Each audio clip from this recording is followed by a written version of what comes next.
And welcome back to Frankly Speaking. I'm your host, Frank. You know, guys, tonight I had a chance to watch that new film that came out on Amazon Prime called Being the Ricardos. It's the life story of, Ricky and Lucy Arnaz, up until they got divorced in 1960s, and sort of the life that they lived and the lead up to the hit show I Love Lucy. And I was curious because it was really highly endorsed by her daughter. The film itself, I saw an interview with her daughter a few months back, and she really loved it. Talked about how the film itself, the producers, the creators of it, really encompassed the time and the storyline of who the Ricardos were, and there was a hardcore approval from the family itself. Of course, Lucy's played by Nicole Kidman, who's a very popular Hollywood actress. Ricky was played by Javier Bardem, who did a good role too. Another big name is J.K. Simmons, who's a popular actor, done a lot of Allstate commercials, and I played that character Jameson, I think, in some of the Spider-Man movies. Older gentleman, very good actor. And the film was very well done, very well produced. Now, I would like to give a warning. I probably wouldn't watch it with kids, because apparently the Ricardos in real life were not exactly the Bradys. There's some foul language, some sexual innuendos, and just from what the movie portrays, at least, just kind of be careful with that. That's all. Just sometimes what television presents and what people sort of how they live their lives when you're portraying biographies of sorts, it's a little different, right? And I think because television in the 40s and 50s was much more guarded, when you try to portray people in real life, well, certain things come out, and you'll see that in the film, and I'll let you guys be the judges of that. But the film was very well done. I got to tell you, Nicole Kidman just, I think, nailed it as Lucille Ball. Just the look, the sound of the voice, the acting was spectacular, and the overall storyline was very, very well done. The gentleman who played Ricky Ricardo, I don't think the facial features was a perfect match, but he was a fine actor, without a doubt. It presented Ricky in a very strong light. And J.K. Simmons played Fred Mertz, and Nina, I believe it's Arianda, played Ethel. And so you go to kind of have the flashbacks and things like that, the build up to the show. Lucy struggle with trying to break through as a mainstream actress and things like that, and then finally getting her show as a way of breaking away from Hollywood to do her own thing, and really the minutiae behind the scenes. And it was fascinating to watch. And what was fascinating too was how Ricky Ricardo's role in that film really was the creator and the businessman behind it, the idea man behind it. But as much as I love the show as a form of entertainment, there was a couple things in the film that came up that I think are fascinating. And I think they're culturally related, right? The first of which was dealing with Lucy when she got pregnant, right? And if you remember watching I Love Lucy many years, there was quite a few episodes of the lead up to little Ricky being born. And they actually show an episode where little Ricky was being born. Well, apparently back in the 50s, I think that was very controversial, right? And Philip Morris, I think, was one of the sponsors of the movie, didn't want a pregnant woman on TV. It was kind of breaking certain moral codes and kind of dealing with that. And the Ricardos wanted to show a pregnant Lucy. If you watch a lot of shows, you've seen television shows deal with pregnancy on television when a series has to move forward. I remember specifically when I was watching Everybody Loves Raymond. It was one of my favorite sitcoms. There was a couple times where Patricia Heaton, who played Deborah, got pregnant because she had, I believe, like 4 kids, and she was a devout. She came from a Catholic home, but she was a devout Christian lady, and so whenever she got pregnant on set, you could tell by how they covered her with the baggy clothes or the robe, or they put a pillow in front of her or something like that. That's how they deal with it in Hollywood when actresses get pregnant and they don't want to portray the pregnancy. Where, back in the 40s and the 50s, it was totally off limits at that time. But the Ricardos wanted to kind of establish a new standard. What was wrong with the idea of a woman being pregnant on TV? And one of the things that was brought up, which is fascinating to me, because if you remember, the Ricardos had two what looked like twin beds that were separated, right? They didn't even portray the Ricardos sleeping in the same bed. That's how controversial, or at least how restrictive these sexual mores were back in the 40s and 50s. And it's going to show you how times have changed really in such a short period of time.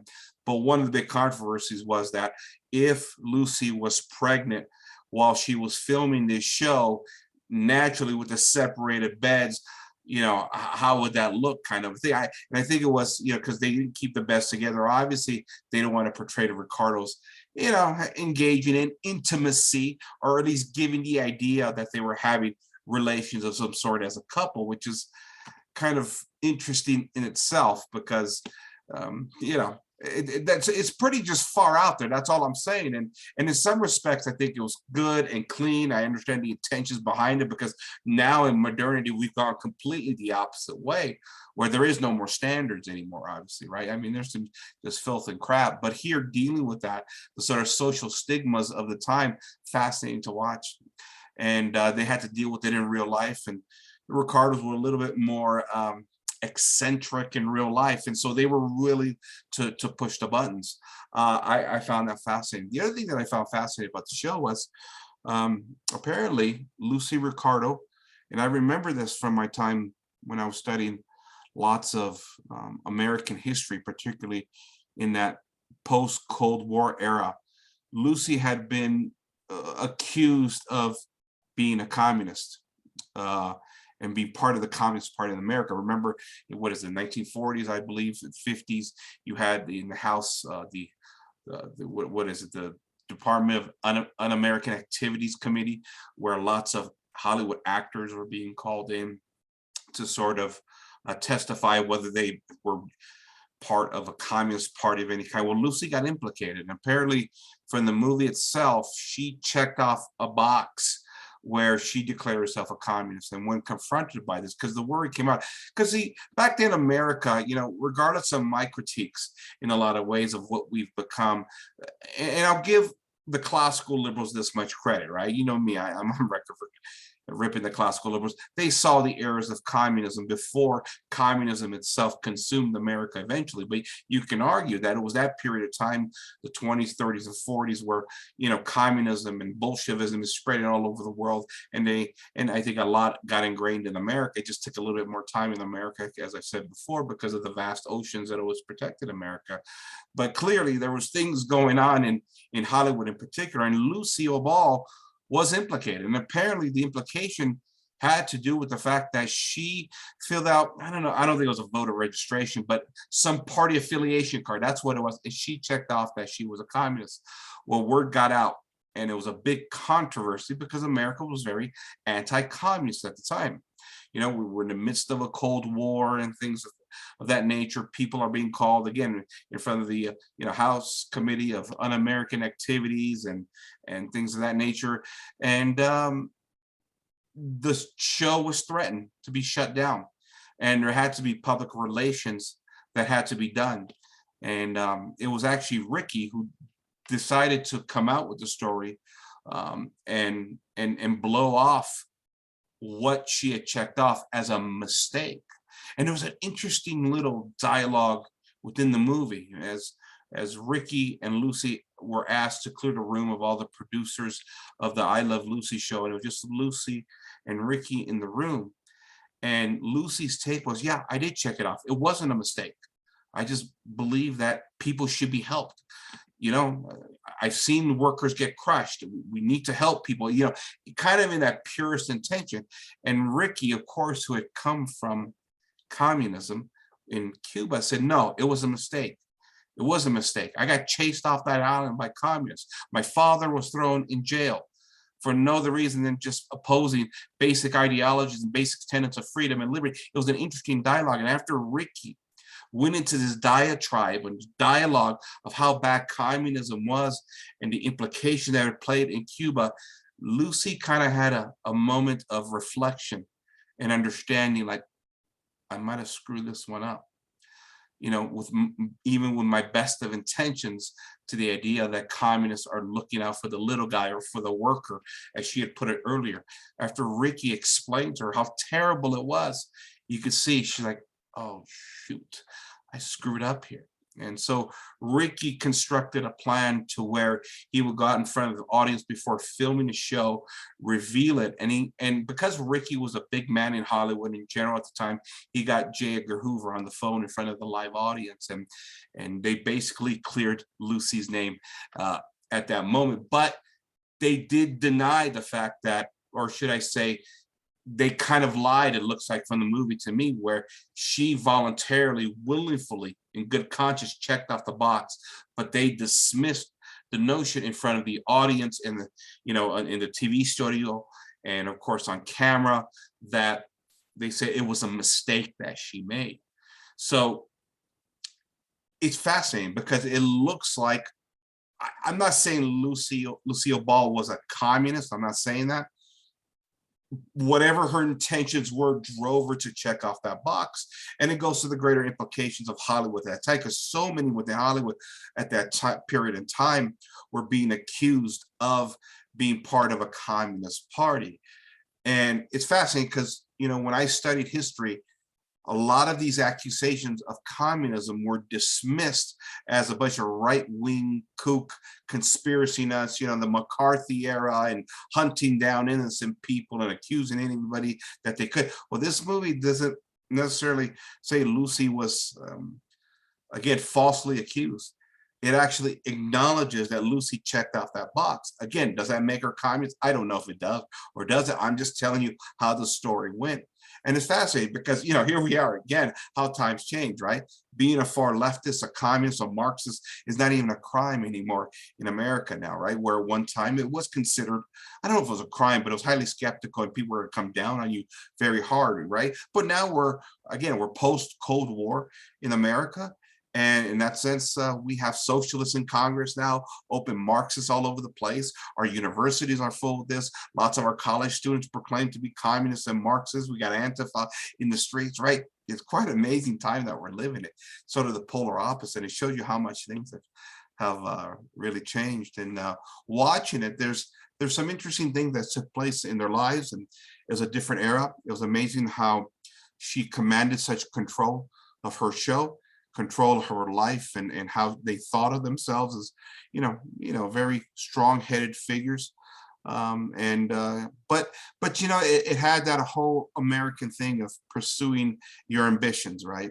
And with that comes the good and the bad. The good, of course, being lots of success materially and being popular, being famous. But with that came the sacrifice of virtue oftentimes. I think in the case of Ricky Ricardo, as it ends there was lots of, adulterous affairs and things of that nature from what the movie portrays, at least, and ultimately it led to divorce. And I know, judging by the things we've seen in Hollywood over the past 30, 40 years that I've been watching television, not that I watch anymore, I've actually turned off television, but judging just the history when I was younger, I used to watch a lot of television. It's got to be an elite movie star with such popularity, to have the power of television that exposes you to millions of people, to be a man in Hollywood, and there's women throwing themselves at you, and these are the same stories we hear over and over, right, with athletes and movie stars and things like that. There's paparazzis that follow.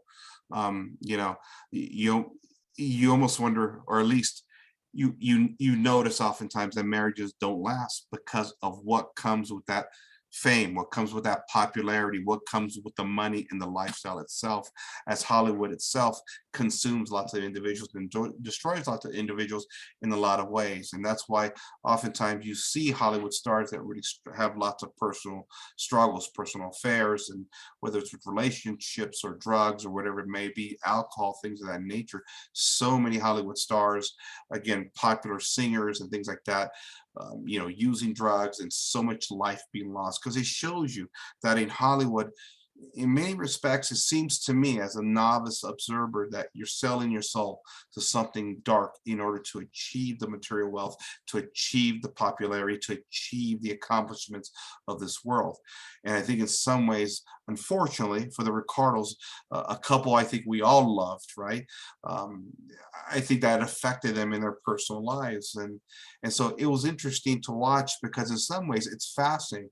Again, a television show we all love, though I grew up with the watching it, and when you watch it on TV, it's as clean as can be. But behind the scenes, like a lot of other Hollywood stories, well, you know, the actors or the characters that are being portrayed are quite the opposite, oftentimes, of who's playing those characters in their role and their lives and things of that nature. And so I think it's well done. I mean, if you're interested in sort of a biographical kind of a story about the life of again, one of the most famous shows in history of American television, I suggest you watch it. Again, I would be cautious, probably wouldn't watch it in front of kids. Language, some sexual innuendos and moments, things like that. I think it's an adult show. There you have it. I thought it was well done, well produced, well presented. Again, Nicole Kidman was fantastic as Lucille Ball, and it's on Amazon Prime. And there you have it. I guess that's kind of my review, but I think it's a review with some social implications that are fascinating when you watch it. And if anybody out there happens to watch the film and you notice any of these things or you got any thoughts, leave a comment in the comment section. I'd love to engage with you because I find the world we live in Hollywood specifically very interesting, because oftentimes the arts, right, they reflect real life, even though oftentimes too it is the arts, and especially Hollywood, that's trying to push a narrative and create a sort of this world that really doesn't exist in order to push, again, politics oftentimes. So it's fascinating. If you're going to watch it with a keen eye. There you have it. This is Frank signing off for Frank and Speaking. Good night, everybody.